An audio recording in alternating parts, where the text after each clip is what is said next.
Good evening student.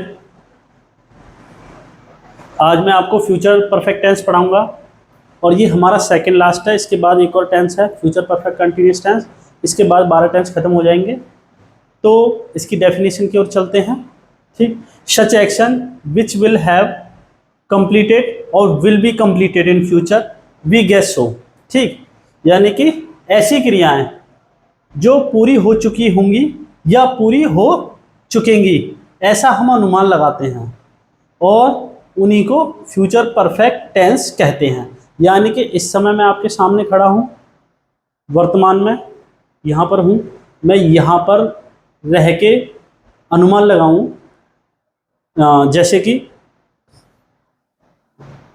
मेरा भाई duty जा चुका होगा, ऐसा मेरा अनुमान है। यानी कि यहाँ पर सिर्फ हम अनुमान लगाते हैं दूसरी क्रियाओं का, मतलब ऐसी घटनाएं जो कहीं पर पूरी हो गई हैं, यहाँ रह के हम अनुमान लगा रहे हैं।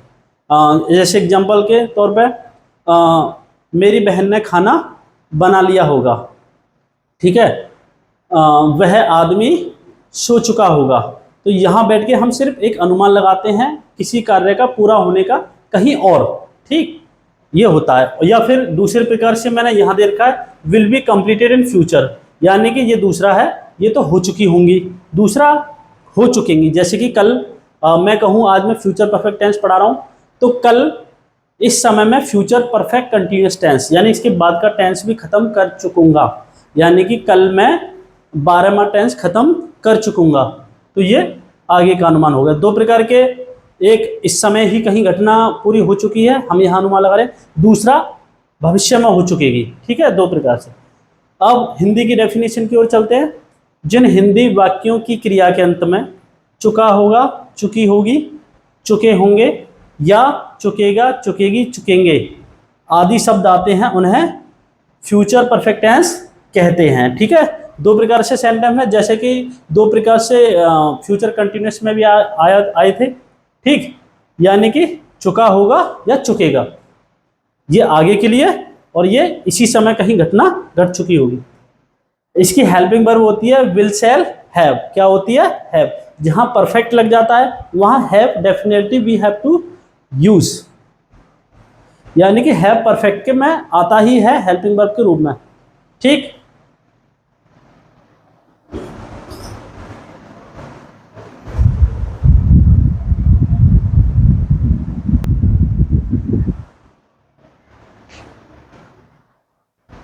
तो मैंने कुछ पॉजिटिव के सेंटेंस लिख दिए हैं। ठीक, पॉजिटिव मैं आपको पहले भी बता चुका हूं। ठीक, वह इस समय सो चुका होगा।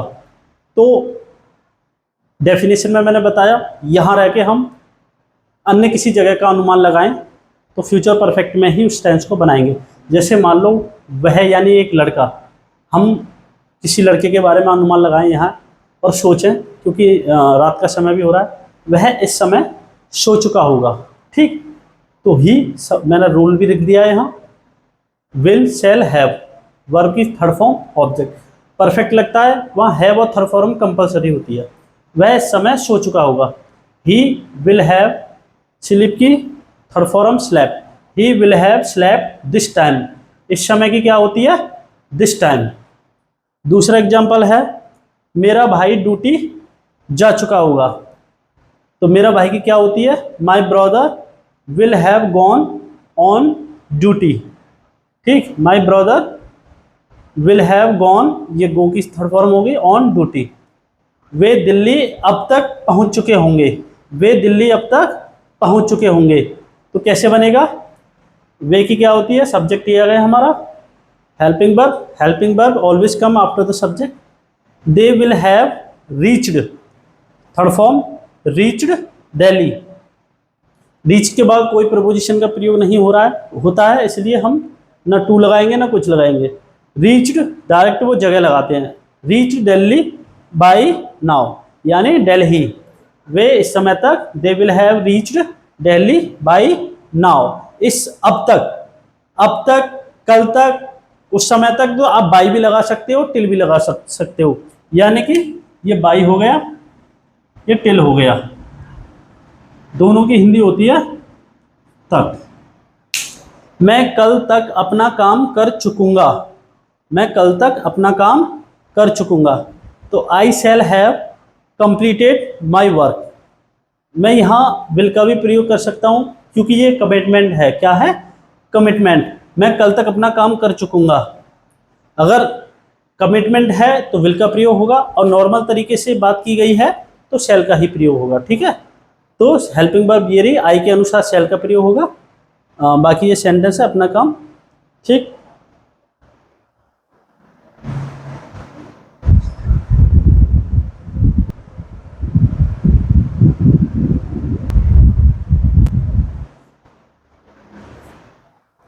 तो नेगेटिव सेंटेंस के मैंने 2 ही सेंटेंस लिखे हैं और 2 ही इंट्रोगेटिव के लिखे हैं, क्योंकि सिंगल इंट्रोगेटिव और डबल इंट्रोगेटिव तो हर सेंटेंस में मैं आपको बताता ही आ रहा हूँ, तो ज़्यादा एग्जांपल लिखने की ज़रूरत नहीं है, बस समझने की ज़रूरत है।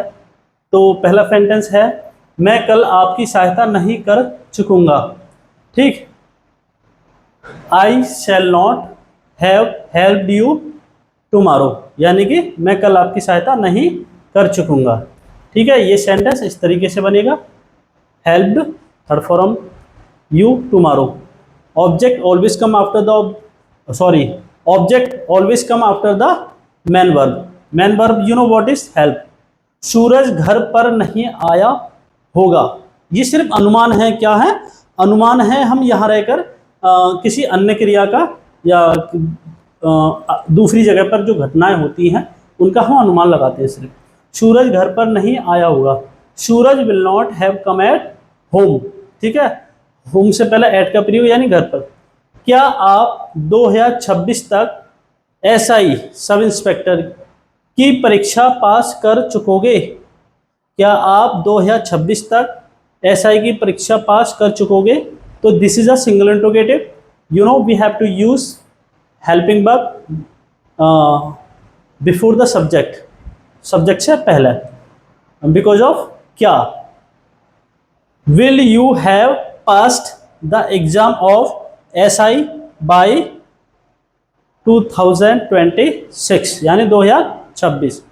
तो हेल्पिंग वर्ब ये रही। क्या दादी चाय ले चुकी होंगी? ठीक है, will the grand mother have taken the T. तो इन सेंटेंसों को देखिए ध्यान से, कहाँ किसका प्रयोग होता है। हमें अगर नियम पता चल जाए, सबसे पहले सेंटेंस को जानने के लिए हमें नियम पता होना चाहिए कि पहले सब्जेक्ट आएगा, फिर उसके बाद हेल्पिंग वर्ब आती है, प्लस उसके बाद मेन वर्ब आती है। ठीक है, और प्लस ऑब्जेक्ट आता है। ऑब्जेक्ट के बाद जो भी अदर वर्ड वो अदर वर्ड में आ जाते हैं, जैसे कि इसमें टुमारो लगा हुआ है, एट होम 2026। ठीक है, यानी एग्जाम ऑफ ऐसा ये ऑब्जेक्ट हो गया, ये अदर वर्ड में चला गया बात का। ठीक है,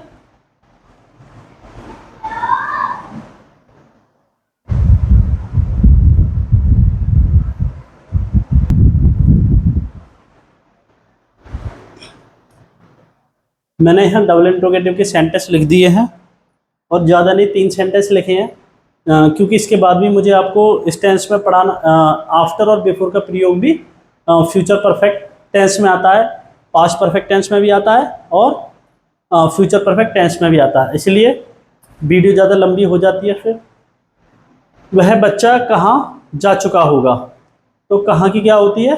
where. Where will that child have gone. तो कहाँ की क्या होगी? मैंने नियम भी डबल इंट्रोगेटिव का लिख दिया है, डब्ल्यू एच वर्ड यानी डब्ल्यू और एस से शुरू होने वाले शब्द। तो डब्ल्यू से वेयर, ये हमारा क्वेश्चन वर्ड हो गया। हेल्पिंग वर्ब विल, सब्जेक्ट हमारे वह बच्चा, वह बच्चा की एक साथ आएगी दैट चाइल्ड, और हेल्पिंग वर्ब हैव गॉन। ठीक, किसने उसकी हत्या की होगी, किसने उसकी हत्या की होगी। किसने की क्या होती है? Who will have murdered him. ठीक, वे ताजमहल कब देख चुके होंगे, वे ताजमहल कब देख चुके होंगे। तो कब की क्या होती है? सॉरी, कब की होती है? व्हेन, यहाँ वेयर लिख गया है।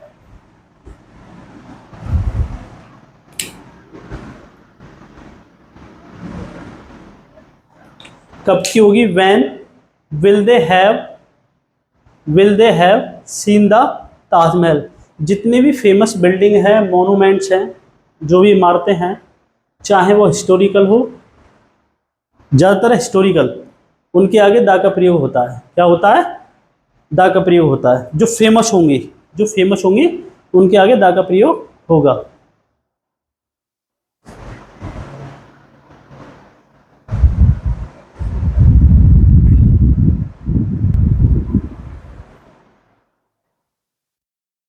तो फ्यूचर परफेक्ट टेंस के अंतर्गत बिफोर और आफ्टर का प्रयोग होता है। ये दो सेंटेंसों को जोड़ने का काम करते हैं। इससे पहले मैंने इसका प्रयोग पास्ट परफेक्ट टेंस में पढ़ाया था, अब इसमें भी इसका प्रयोग होता है, सिर्फ इन्हीं दोनों टेंसों में होता है। ठीक है, तो बिफोर माने से पहले, आफ्टर माने के बाद, ये वाक्यों को जोड़ने का काम करते हैं।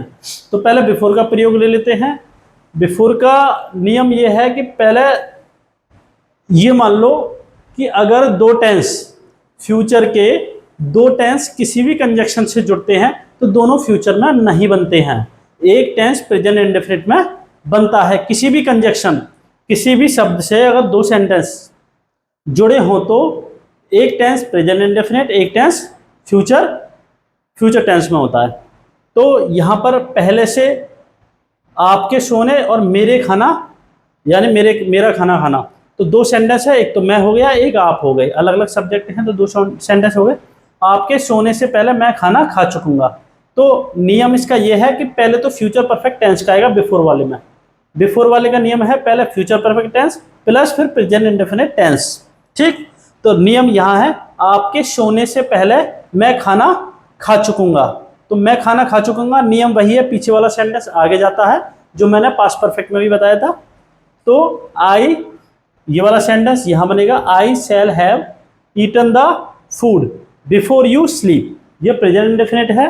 ठीक, इसलिए ना विल का ना शैल का प्रयोग हुआ है, और प्रेजेंट इंडेफिनिट में सीधा सब्जेक्ट प्लस मैन वर्ब आती है। ट्रेन के जाने से पहले मैं स्टेशन पहुंच चुकूंगा। ठीक, तो I shall have reached the station before the train goes. तो क्या होगा? गोज लगेगी, क्योंकि ट्रेन है हमारी सिंगुलर, और प्रेजेंट इंडेफिनिट में ऐसे ही इसका प्रयोग होता है जो मैंने आपको प्रेजेंट इंडेफिनिट में पढ़ाया था। अगर आपने वो वीडियो नहीं देखी तो आप देख लीजिए, प्रेजेंट इंडेफिनिट मैंने अच्छे से इसमें समझाया है। तो द ट्रेन गोज होगा, क्योंकि एक टेंस इधर वाला बनता है प्रेजेंट इंडेफिनिट में बिफोर में, इस वाले बिफोर के प्रयोग में। ठीक है, नियम हमारा ये लिखा हुआ है, कभी भी दो सेंटेंस कंजक्शन से जुड़े हों तो दोनों फ्यूचर में नहीं बनते, एक प्रेजेंट इंडेफिनिट में बनता है। तीसरा है वह घंटी बजने से पहले स्कूल पहुंच चुकेगा। ठीक, तो पहले लगेगा वह स्कूल पहुंच चुकेगा, he will have reached school. घंटी बजने से पहले यानी बिफोर द बेल रिंग्स।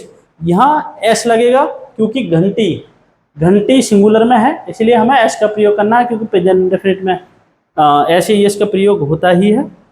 तो आप इस नियम को देखो, फिर बाकी एग्जाम्पलों को देखो, इनको लिख लो तो और इनको समझो तो आपको समझ में आ जाएंगे।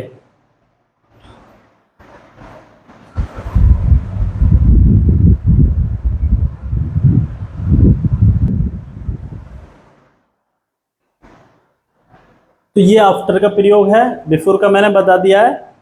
इनमें थोड़ा डिफरेंस हो जाता है। बिफोर वाले में क्या था कि इधर फ्यूचर परफेक्ट टेंस आता है और इधर प्रेजेंट इंडेफिनिट आ रहा था बिफोर वाले में, लेकिन आफ्टर वाले में उसका उल्टा होता है। इधर प्रेजेंट इंडेफिनिट टेंस आता है और इधर फ्यूचर परफेक्ट टेंस आता है। तो इनमें, इन वाले सेंटेंसों में जो थोड़ा डिफरेंट है यही है, और इसको आप अच्छे से समझिए। ये थोड़ा अटपटा सेंटेंस भी है, क्योंकि यहाँ चुकूंगा आ रही है और वहाँ ये टेंस प्रेजेंट इंडेफिनिट में बनेगा। किस में बनेगा? प्रेजेंट इंडेफिनिट में बनेगा। और जो घटना पहले घट जाएगी, यानी जो घटना और पहले घटेगी, वही फ्यूचर परफेक्ट टेंस में जाती है।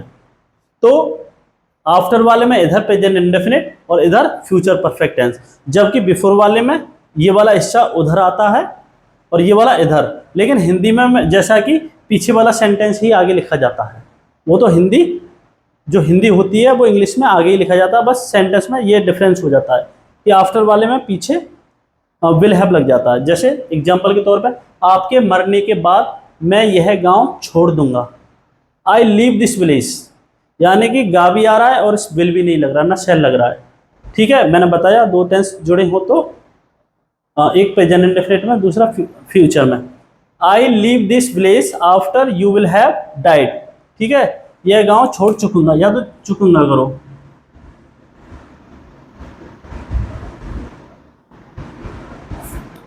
तो I leave this village after you will have died, यानी कि तुम्हारे मरने के बाद ये वाली घटना होगी, जब मर जाओगे, इसीलिए विल हैव यहां लगेगा। बच्चों के सोने के बाद मैं टीवी बंद कर चुकूंगा, यानी बच्चे सो जाएंगे तब मैं टीवी बंद करूंगा, तो मैं टीवी बंद कर चुकूंगा। आई, ये प्रेजेंट इंडेफिनिट में, I switch off the TV after the children will have slept, यानी कि पीछे वाला ही फ्यूचर परफेक्ट में है। नियम इसका ये है। तो इनको सेंटेंसों को आप लिख लीजिए, और इसके और भी एग्जाम्पल आपको बुकों में मिल जाएंगे। ठीक है, गूगल पे मिल जाएंगे, तो आप इसके एग्जाम्पल और देखिए, समझिए इनको, और हमारे चैनल से जुड़े रहिए। आपको इंग्लिश से संबंधित सारे क्वेश्चनों के जवाब मिलेंगे। आप कमेंट बॉक्स में डालिए, हम उसके जवाब देंगे।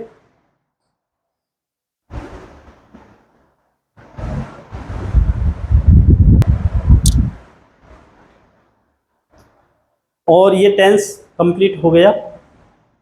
ओके, धन्यवाद।